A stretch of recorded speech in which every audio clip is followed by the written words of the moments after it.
श्री रामानंद पीठ के इस रजत सिंहासन पर मैं विराजमान हो रहा हूँ। जय रघुनाथ जी महाराज की जय जय। सर्वेश्वर श्री रघुनाथो विजयते तरम। ये माल्यार्पण हो रहा है। श्री राधा कृष्णदास जी महाराज, ब्रह्मचारी जी, श्री नरसिंहदास जी महाराज मुझे चद्दर उड़ा करके सम्मान कर रहे हैं। आज सर्वेश्वर श्री रघुनाथ मंदिर श्री रामानंद पीठ पर मुझे अभिषिक्त हुए तीसरा साल पूर्ण हो रहा है। इन्होंने नारियल दिया। ये ब्रह्मचारी जी आकर के खड़े हैं। ये श्री मुरलीदास जी महाराज तिलक कर रहे हैं। ये मौनी जी महाराज सामने आ रहे हैं और ये मौनी जी माल्यार्पण कर रहे हैं। मुरलीदास जी महाराज खड़े हैं और पीछे रामचंद्र मुंड माला लिए खड़े हैं। मुरलीदास जी महाराज तिलक कर रहे हैं। अब ये माल्यार्पण कर रहे हैं। ये ब्रह्मचारी जी महाराज कर रहे हैं। ये स्वामी प्रियव्रतानंद जी महाराज माल्यार्पण कर रहे हैं। ये नरसिंहदास जी ने माल्यार्पण किया, महंत नरसिंहदास जी महाराज। ये आबू के कालू भाई सोनी और उनकी धर्मपत्नी साल भेंट कर रहे हैं और माल्यार्पण कर रहे हैं। इस प्रकार इन्होंने माल्यार्पण का ये एक लाल कपड़े में महात्मा जो है प्रणाम किए और यह कार्यक्रम द्रुत गति से आगे बढ़ रहा है। ये 2 नवंबर का दृश्य है। ये एक स्वामी जी ने माल्यार्पण किया। यहाँ संत महात्मा अधिक संख्या में पधारे हुए हैं। ये कार्यक्रम आप देख रहे हैं। एक बृहद विशाल भंडारे का आयोजन किया गया है।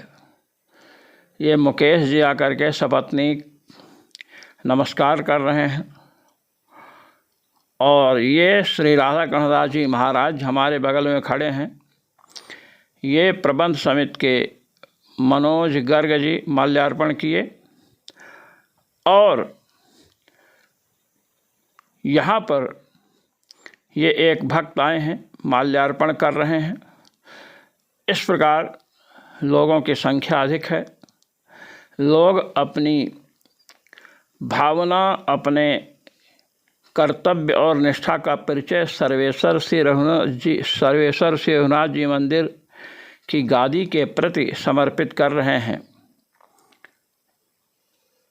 ये सामने काली दाढ़ी में शांतिनाथ जी खड़े हैं। ये रामेश्वर दास जी ने माल्यार्पण किया। प्रशांत जी मालाओं को निकाल रहे हैं। इस प्रकार यह कार्यक्रम संत महंतों के बीच द्रुत गति से आगे बढ़ रहा है। आप देखें, ये बच्चे हैं। ये सर्वेश्वर रघुनाथ जी मंदिर आबू रोड के फार्म से बाहर मिश्रा जी ने माल्यार्पण किया, प्रणाम कर रहे हैं। और इस प्रकार अब प्रशांत जी माल्यार्पण ये कर रहे हैं। इन्होंने प्रणाम किया, इनको माला प्रसाद दिया गया। इस प्रकार यह कार्यक्रम सर्वेश्वर श्री रघुनाथ जी महाराज की इच्छा से आगे बढ़ रहा है। देखिए, अब श्री मुरलीदास जी महाराज का उद्बोधन हो रहा है। जय श्री राम। पुरुषोत्तम नरहरि नारायण केशव सीतापते श्रीपते वैकुंठाधपते चराचरपते पाहि मां। लक्ष्मीपतय पाहि मां।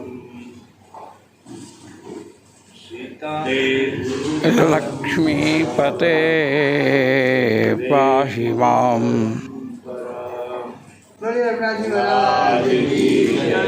बोले रघुनाथ जी महाराज की। आज सौभाग्य सूचक दिवस है। आज की सभा के परमाध्यक्ष परमात्मा प्राप्त पर ब्रह्म श्री रघुनंदन राघवेश्याम रघुनाथ जी महाराज महान स्वामी सियाराम दास जी महाराज, श्री डॉक्टर स्वामी राधा कृष्ण दास जी महाराज, स्वामी मुनि जी महाराज, महंत नरसिंह दास जी महाराज, रामेश्वर दास महाराज, ब्रह्मचारी जी महाराज और सभी संत महात्मा यहाँ आए हुए।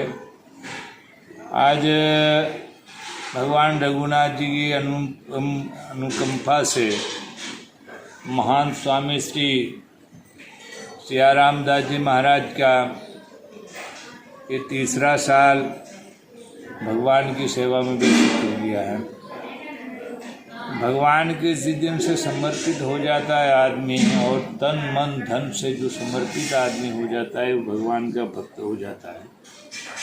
महाराज श्री ने 3 साल में प्रयत्न करके और अपना सभी सुख सुविधा को एक तरफ रख करके रघुनाथ जी की निरंतर सेवा में जो लगे हुए हैं, उन्हें का ये परिणाम है कि हम लोग सब लोग आज थोड़ा स्थिर और सुचैन महसूस कर रहे हैं कि भगवान की सेवा जो हमारे गुरु परंपरा से पूर्वाचार्यों ने जो जिस संकल्प के साथ में इस संस्था को बना करके और इसका संचालन किया, और उसी परंपरा अनुसार आज दिन तक इसका संचालन होता आ रहा है। उसी परंपरा के अनुसार उसी रास्ता पे हम लोग चलते हुए आज ये रघुनाथ जी का, वैसे तो ये 72वां साल हो गया भगवान इस नया मंदिर में, 77 साल हो गया जब से इस परंपरा को हमारे पूर्वाचार्य जी ने कठिन तपस्या करके निभाया है। और वर्तमान में भी जो भी इस संस्था से जुड़े हुए हैं वो अपना कठिन परिश्रम करके आगे इसको निभाते हुए आगे ले जा रहे हैं। ये बड़ी खुशी की बात है। और आगे भी हम रघुनाथ जी से ऐसी आशा करते हैं कि इसी तरह से ये संस्था इसी तरह से वृद्धि को प्राप्त होती रहे, और साधु समाज में और जगत के जो भी पटल है उसके ऊपर जो है रघुनाथ जी मंदिर का एक अलग से छवि है। इतनी बड़ा संस्थान होते हुए भी यहाँ सभी कार्य जो संचालन सब साधु महात्माओं के द्वारा होता है। ये अनोखी परंपरा इतनी बड़ी धर्मशाला में, तो इतना बड़ा संस्थान में जो परिश्रम करके और साधु महात्मा इसको अपना समझ करके और इसमें समर्पित होकर के जो सेवा करते हैं, वो भी बड़भागी धन्यवाद के पात्र हैं। मान जी तो धन्यवाद के पात्र ही हैं, मान जी के जो सहयोगी हैं वो भी धन्यवाद के पात्र हैं, और जो सही इस संस्था में जो सहयोग करते हैं समय समय पर हैं वो भी धन्यवाद के पात्र हैं। और आगे भी संस्था इसी तरह से तरक्की करती रहेगी और आगे भी संस्था का संचालन इसी तरह से होता रहेगा। और अब मैं भगवान रघुनाथ जी को प्रणाम करते हुए पहला हार तो हम रघुनाथ जी को ही, गुरु महाराज को, दामोदर दास जी महाराज को कराएंगे। उसके बाद में महान स्वामी जी का सत्कार करें। महाराज बोले राम शोभादास जी महाराज की जय, श्री परमहंस जी महाराज की जय। श्री दामोदर दास जी महाराज परमहंस जी को, जो यहाँ के एक सिद्ध महापुरुष हुए हैं, उनको श्री राधा कृष्ण दास जी ने माल्यार्पण किया। अब उनको माल्यार्पण करने के लिए मैं गया हूँ, माल्यार्पण किया हूँ। करूँगा कि 2 शब्द में आशीर्वाद देंगे आप लोगों को। सीतानाथ समारंभां रामानंदार्य मध्यमाम् अस्मदाचार्य पर्यन्तां वन्दे गुरु परम्परां वन्दे गुरु परम्परां। श्री हनुमते नमः। श्रीमद्गुरुभ्यो नमः।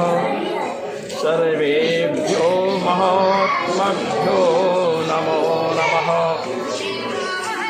आज सर्वेश्वर श्री रघुनाथ जी मंदिर माउंट आबू नक्खी सरोवर के समीप पधारे हुए संपूर्ण संत महात्माओं को सादर नमन और भक्तजनों को शुभाशीष। सर्वेश्वर श्री रघुनाथ जी मंदिर की स्थापना लगभग 700 वर्ष पूर्व जगत गुरु श्री स्वामी रामानंदाचार्य जी महाराज ने की थी और वे यहाँ पर दीर्घ काल तक साधना किए और मिलिंद ऋषि के पुत्र के द्वारा श्री रघुनाथ जी का श्री विग्रह उन्हें प्राप्त हुआ। ये सालग्राम विग्रह है। जैसे बद्रिकाश्रम में सालग्राम विग्रह भगवान बद्रीनाथ भगवान हैं, ऐसे ही सर्वेश्वर श्री रघुनाथ जी महाराज सालग्राम विग्रह हैं। सालग्राम के दर्शन मात्र से पापों का विनाश होता है। सालग्राम शिला यत्र यत्र द्वारावती शिला उभयोः संगमो यत्र मुक्तिस्तत्र न संशयः। जहाँ पर सालग्राम शिला हो, सालग्राम भगवान हो, द्वारावती शिला हो, उन दोनों का जहाँ संगम हो, कहते मुक्तिस्तत्र न संशय, वहाँ मुक्ति भगवती अवश्य विराजती हैं। अर्थात सालग्राम भगवान और द्वारावती शिला का जो पूजन करते हैं उनके ऊपर भगवान का अनुग्रह शीघ्र होता है। भगवान तो सर्वव्यापक है, परमात्मा आकाशवत सर्वगतश्च नित्यः। उपनिषदें उद्घोष कर रही हैं कि भगवान आकाश के समान सर्वत्र व्याप्त है। फिर भी जब भगवान सृष्टि करते हैं तो संपूर्ण शरीरों में भगवान का प्रवेश होता है। तत्सृष्ट्वा तदेवानुप्राविशत्, भगवान ने सृष्टि किया फिर प्रवेश किया। भगवान इसलिए प्रवेश करते हैं, जब विराट पुरुष की सृष्टि हुई तो नेत्र के देवता भगवान सूर्य नेत्र में प्रवेश हुए, पैर के देवता भगवान वामन भगवान विष्णु पैर में प्रवेश किए, मन के देवता चंद्रमा मन में प्रवेश किए, फिर भी विराट पुरुष उठा नहीं, उठने की क्षमता नहीं है। नोद तिष्ठत् तदा विराट, अंत में भगवान ने प्रवेश किया। जब भगवान ने प्रवेश किया तब विराट पुरुष उठा।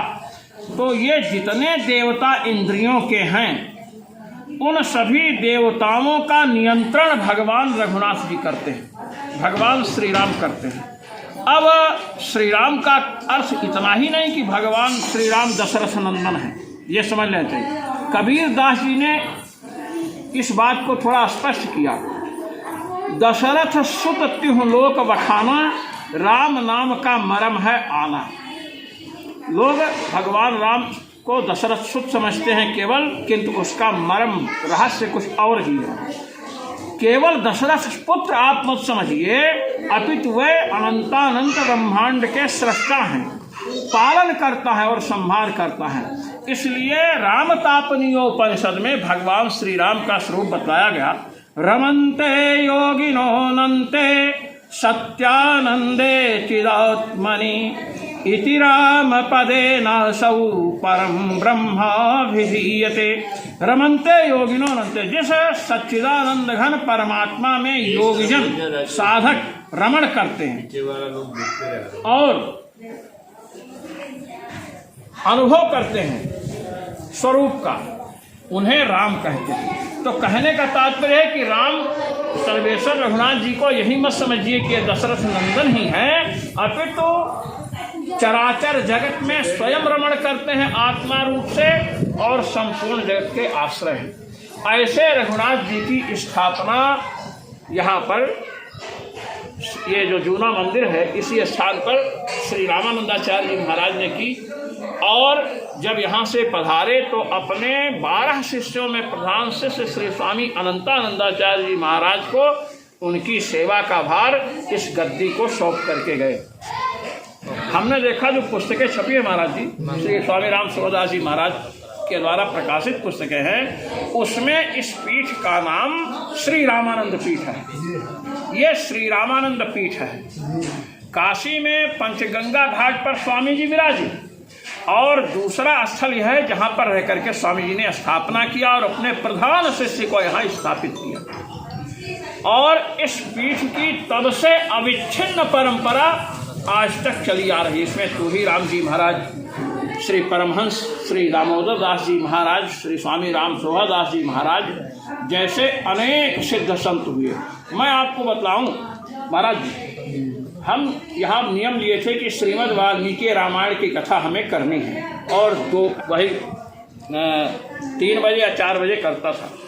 एक दिन क्या हुआ कि महाराज समय नहीं मिला, तो रात को 12:15 या 12:30 बजे नियम करके जब मेरे राम आए तो मैंने सोचा कि वाल्मीकि रामायण की कथा हनुमान जी को सुनाने का नियम है तो इसको सुनाना चाहिए, छूटना नहीं चाहिए।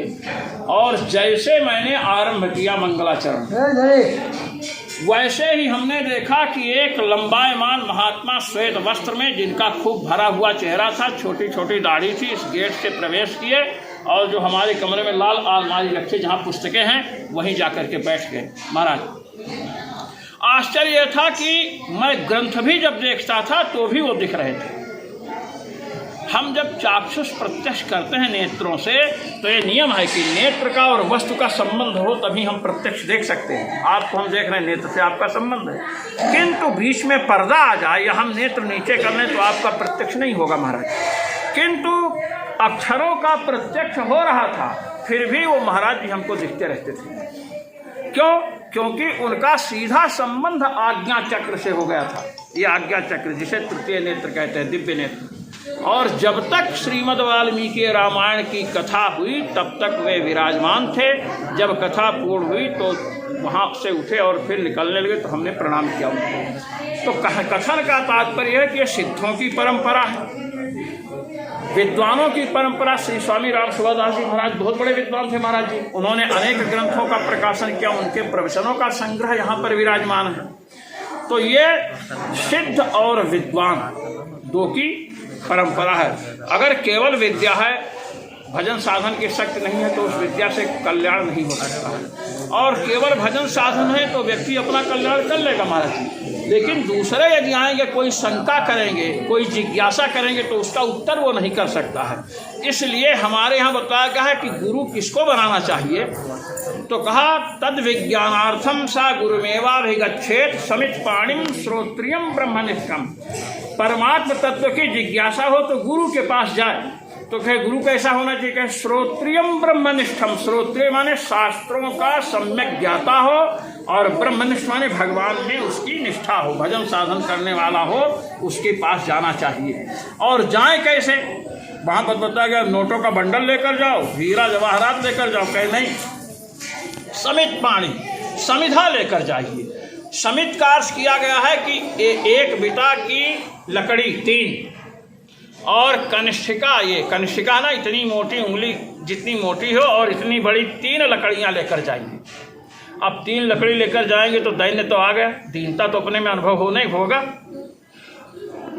और इस मैं दैन्य भाव से गुरु के समीप जाइए, और फिर वे गुरुजी आपको हमको ब्रह्म तत्व का, भगवत तत्व का उपदेश करें।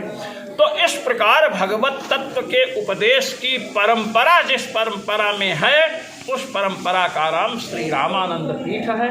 यहाँ अनेक सिद्ध महापुरुष हुए।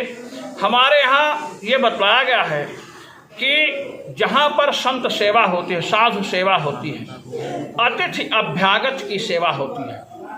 दीन दुखी को 2 रोटी मिलती है, वहाँ पर कभी भी किसी भी वस्तु की कमी नहीं हो सकती है।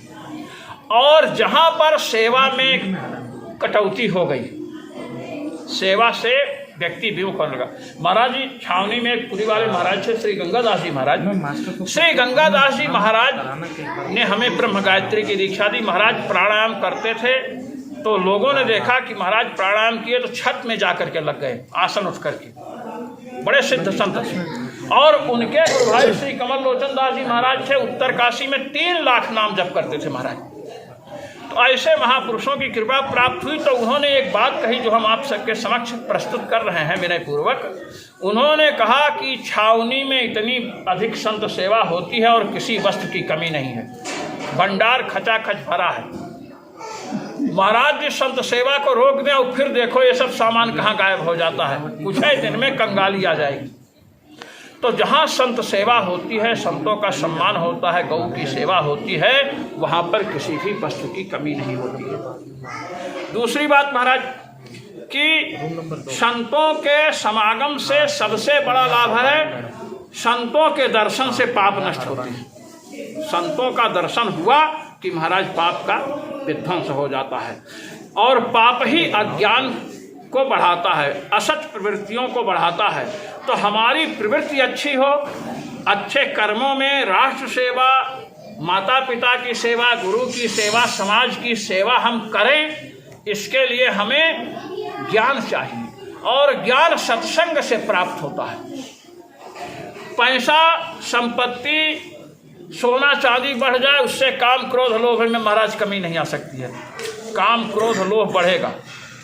गोस्वामी जी ने तो महाराज साफ कहा, कामे नारी प्यारी जी लोभे प्रिय जिमिदाम तिमि रघुनाथ निरंतर प्रिय लागहु महिराम। पहले कहा कामे नारी प्यारी जिम, कामी को जैसे स्त्री प्रिय है वैसे प्रिय लगो। तो गोस्वामी जी ने कहा तो गड़बड़ हो गया। कामी व्यक्ति की काम पिपासा शांत हुई तो कामिनी को छोड़ देता है। कहे कि ये नहीं, भगवान से कहा नहीं नहीं हम दूसरी बात कह रहे हैं। कहे क्या? कहे लोभी प्रिय जिमिदाम, लोभी को जैसे पैसा प्रिय लगता है। लोभी का पैसा से मन कभी हटता ही नहीं महाराज, जितना पैसा आता जाएगा उतना ही बढ़ता है। तो कहे लोभी को जैसे पैसा प्रिय लगता है वैसे आप हमें प्रिय लगो, कामी वाली बात मत मानिएगा महाराज। ये देखिए कथन का तात्पर्य कि पैसा से लोभ बढ़ता है महाराज।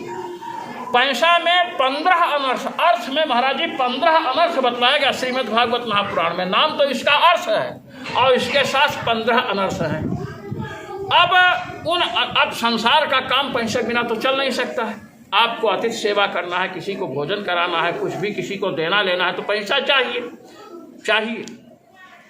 किंतु पैसे के साथ यदि हम सत्संग करते हैं तो सत्संग रूपी कोड़े से मन रूपी घोड़ा नियंत्रित रहेगा महाराज। अन्यथा ये जो संपत्ति है ये महाराज पतन करा देती है। इसलिए विशेषकर जहाँ संपत्ति है, संपत्ति का चाहे विद्या की संपत्ति हो महाराज, विद्या की संपत्ति अहंकार बढ़ा देती है। अपने को छोड़कर सारे संसार को, ब्रह्मांड को मूर्ख ही समझता है। चाहे विद्या की संपत्ति हो, चाहे धन रूपी संपत्ति हो, कोई भी संपत्ति हो, उस संपत्ति का हमें सदुपयोग करने के लिए सत्संग चाहिए। और सत्संग के साधन संत महात्मा हैं। इसलिए आप लोग यहाँ पर पधारे, आपके दर्शन से पापक प्रणाश, पाप का विध्वंस होने के साथ साथ आपके दर्शन से हम लोगों का अज्ञान पटल विध्वस्त हुआ। और हम चाहते हैं कि आप सबका पदार्पण समय समय पर प्रतिदिन हो तो बहुत अच्छी बात है महाराज। समय समय पर हो तो वो है कि समय समय संत महात्मा सब भजन साधन में लगे रहते हैं महाराज, किसको समय है। और ऐसा होने के बावजूद आप लोग पधारे, इसलिए आपका हम अभिनंदन करते हैं, अभिवंदन करते हैं।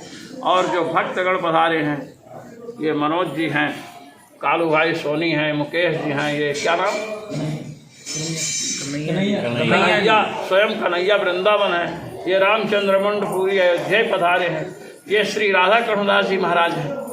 हमारे देखिए आश्रम का संचालन महाराज सबके सहयोग से होता है। पालकी को ढोना होता है तो 4 व्यक्ति चाहिए ना। छत टिकी है, इतना बड़ा मकान टिका है तो इसके नींव और इसको सपोर्ट करने वाले चाहिए। महाराज श्री राधा कृष्णदास जी महाराज, और वो कहाँ गए? मौनी जी महाराज। ये देखिए हमारा कैमरा घुमाओ उधर, ये श्री मौनी जी महाराज, ये अकाउंट का कार्य संभालते हैं। इधर घुमाइए, श्री राधा कृष्णदास जी महाराज ये व्यवस्था का पूरा कार्य देखते हैं, इनका पूर्ण सहयोग है इन दोनों का। श्री मुरलीदास जी महाराज, हम लोगों को कोई भी विचार विमर्श करना होता है कुछ भी, ये प्रायः यहाँ आते हैं, रघुनाथ जी का दर्शन करते हैं और हमसे आते हैं, मिलते हैं, इनसे विचार विमर्श होता है कि महाराज कैसे क्या, इनका परामर्श जो है बहुत महत्वपूर्ण होता है। और ये देखिए ये शांतिनाथ जी हैं, ये क्या नाम है, नरसिंहदास जी महाराज, स्वामी जी को कटहर की सब्जी बहुत पसंद है। स्वामी जी आते हैं और आप सब संत महात्मा। ये मिश्रा जी हैं, मिश्रा जी राधा कृष्णदास जी महाराज के सहयोगी हैं। ये मुकेश जी हैं, मुकेश है ना, ये शांतिनाथ जी हैं। देखिए इधर कैमरा कीजिए, ये शांतिनाथ जी हैं। शांतिनाथ जी का बचपन से ही यहाँ पर सहयोग था। राधा कृष्णदास जी महाराज का भी बाल्यावस्था से यहाँ सहयोग था और अभी 86 पार कर रहे हैं, लेकिन नौजवान इनके सामने फीके हैं। हाँ, ना इनका पेट खराब होता है, ना इनको शुगर है, ना बीपी है, और उस सब रोगों से निर्मुक्त हैं, क्योंकि ये वर्ष में एक बार जब इनकी वर्षगांठ आती है तो ये बहुत सुंदर खिलाते हैं और सबको खिलाते हैं, सबका मन प्रसन्न है तो सबकी आयु इनमें लग जाती है। और ये ब्रह्मचारी जी महाराज हैं, रामेश्वर दास जी महाराज हैं। ये देखिए गिरधारी, ये साक्षात गिरधारी खड़े हैं कटहर का पेड़ उठाए हुए, देखो। और ये रामचंद्र मुंड जी हैं, ये खेत संभालते हैं, कृषि संभालते हैं। इनके आने से वो सेवा में अभिवृद्ध हुई महाराज। पहले हमारे यहाँ मुरलीदास जी महाराज, राधाकृष्णदास जी महाराज सब जानते हैं, 5 लीटर से अधिक दूध मेरे समय नहीं आया, किंतु जब से इन्होंने संभाला यहाँ पर 40 लीटर दूध आया। और इनकी गो सेवा का प्रभाव यह है कि यहाँ पर कोई संत महात्मा अगर आकर के रुकते हैं तो उनको 1 गिलास दूध देने का हमारे यहाँ नियम है, उनको 1 गिलास दूध। संतों को रोका जाता है। कुछ प्रकाशन के विषय में भी हमने सोच रखा है। मुरलीदास जी महाराज हैं, अर्बुदाचल महात्म्य में जो है, अर्बुदाचल का महात्म्य महाराज स्कंद महापुराण में है। वो हाथी गुफा वाले महाराज श्री ने पुस्तक भिजवाई, लेकिन वो पुस्तक तो बहुत छोटे अक्षर हैं।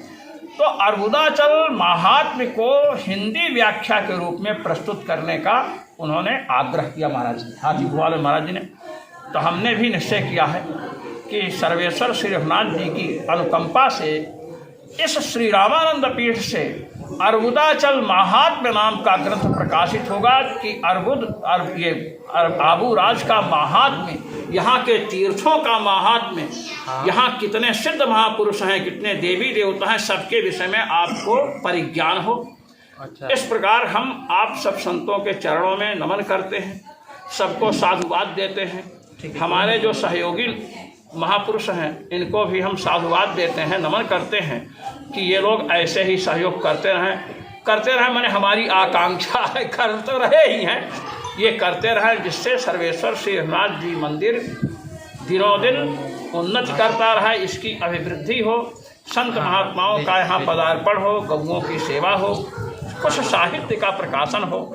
इस प्रकार श्री रघुनाथ जी के चरणों में अपनी कामनाओं को निवेदित करता हुआ, आप सबको नमन करता हुआ, भक्तजनों को आशीष देता हुआ मैं अपनी वाणी को विराम देता हूँ। जय श्री राम, जय श्री राम।